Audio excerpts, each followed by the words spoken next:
நான் உங்களுக்கு சரண்யா. இன்னைக்கு என்ன பார்க்க போறோம்னா, நம்ம வீட்டில் ஆடி கிருத்திகை நான் எப்படி பூஜை பண்ணுறேன், என்ன நைவேத்தியம் வச்சுருக்கேன்றது தான் இன்னைக்கு நம்ம பார்க்க போகிறோம். வாங்க பார்க்கலாம்.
மக்களே, நம்ம ஆடி கிருத்திகை பூஜை நான் வீட்டில் பண்ணிட்டேன்.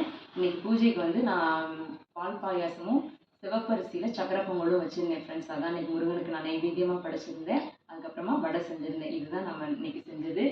அதுக்கப்புறம் இன்னைக்கு வந்து வேல்மாறல் படிங்க, கந்த சஷ்டி படிங்க, அப்புறம் வந்து ஆறுமுகம் அருளிடும் அனுதினமும் ஏறுமுகம், இந்த மந்திரத்தை கண்டிப்பாக மறக்காமல் 6 தடவை சொல்லுங்கள். முருகனுடைய அருள் நமக்கு கண்டிப்பாக எல்லாருக்குமே கிடைக்கும். எல்லாருமே நல்லா இருப்போம். இன்னொரு நல்ல வீடியோவில் உங்களை நான் பார்க்குறேன். அது வரைக்கும் பாய்.